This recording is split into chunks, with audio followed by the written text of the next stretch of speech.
This is a private office. Can you guys just wait up? I think just a little bit of tact. It's urgent that I make this call. I'm happy to pay for the cost of the phone. In fact, I'll pay for the phone itself. I'm sorry, but this is not a phone booth. The answer is still no. Maybe I wasn't clear. I need to make a phone call. Okay, maybe I wasn't clear. I said no. Or if I may, my client is an extremely private man, and it simply threw him when you walked in here the way you did, because usually he is much more gracious. Oh, I'm sorry. Why don't we start this again?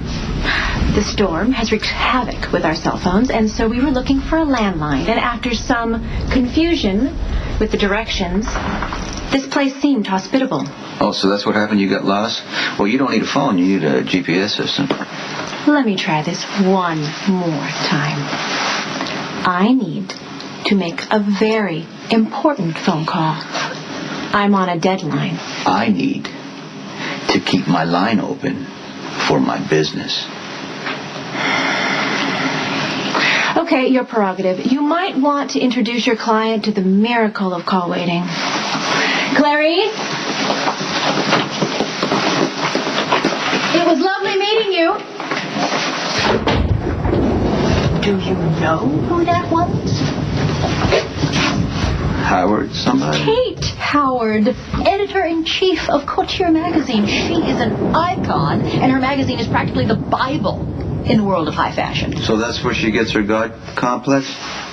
Everyone knows who Kate Howard is. Wow. Celebrities and power players fawn all over. She eats designers for lunch. She's also one of the 100 most powerful women in America. Then she can afford a decent phone service. I didn't think anybody impressed you, Diane. You were practically bound down to that magazine. Well, listen. It's not just that Kate Howard determines trends and has access to every gorgeous handbag known to man or woman. It's that she is one of the most powerful women in the country, and she didn't do it by becoming a movie star or a recording artist or a talk show host. Kate Howard plays with the big boys. Are you envious? Absolutely. Oh, God, when I was younger, I fantasized about being a mover and a shaker in the world of high fashion. I can see you doing that. Yeah? Well, I decided that law was a safer bet. Yeah. Safety being a relative term, which brings me back to your initial problem. Okay. Whatever is going to hypothetically go down tonight involving you in the hypothetical death of Lorenzo Alcazar, as your lawyer, I advise you. Let me guess. 2 lattes to go? Turns out our car won't start. I need to call for another one. Yeah, well, I'm waiting for that important call. If money won't convince you, what will? Well, that's a loaded question.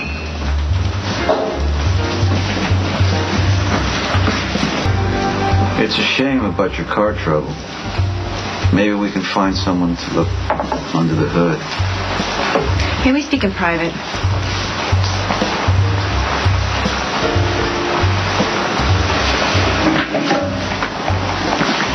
Stay here.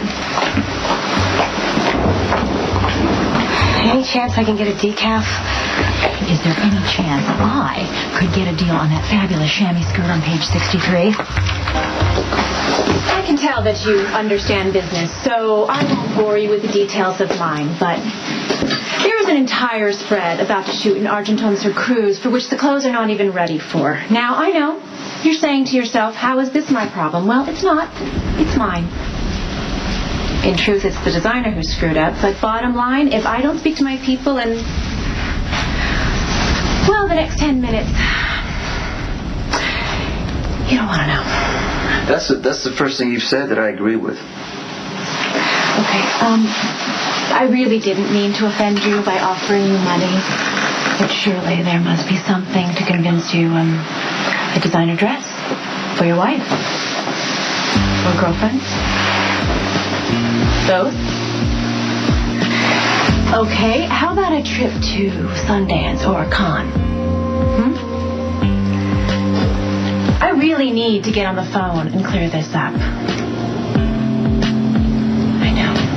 So little time, so many choices. No, I'm just trying to figure out where we've met before. There's something familiar about it. I don't quite know what it is yet, but... I'm ubiquitous. Not like Angelina or Paris or many of the Jennifers, but we do attend the same fashion shows during Fashion Week, and the paparazzi goes crazy, and suddenly my face is everywhere. In the media, on the television. I don't watch television, except boxing. That is so refreshing. You know, there used to be a time when achieving success paved the way for privacy and respect. But now the world craves instant celebrity and vulgar personal invasion. Frankly, I'm nobody's business. You can change the subject all you want, but I know you from some... I have never been to Port Charles. Whatever, in my life. And trust me, we travel in very different circles. Now, you are welcome to stare at me while I use your phone to make my call. Maybe you'll remember that piece you happened upon me during March Madness. I don't take people at face value. Yes, you can never be too sure. I might use it to trigger a terrorist attack. Or you might want to go out in that rainstorm and look for a phone.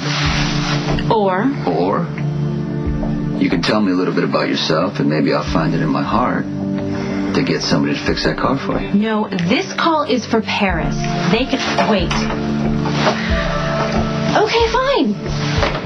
What do you want to know? My favorite flower? My favorite color? I like to keep my options open. That's why I chose this career, so I can change my preferences with the season's fashions. Does that answer your question? Where'd you grow up? I grew up in Connecticut. Yeah, I took a field trip to Connecticut once. This was a very small town called Wilton. Wilton? Near Fairfield. Don't think that's it. Yeah. I cannot let an entire issue of Couture fall apart because I had the misfortune of getting lost looking for property during a rainstorm. Property? What do you mean property? You have made it very clear that you are a private man. Yes. I'm a private woman. Let me use your phone, and we can continue in said privacy. Go ahead. Clary? Get Jean-Claude on the phone. And some coffee. Coffee? Well, this is a coffee house, right? There you go.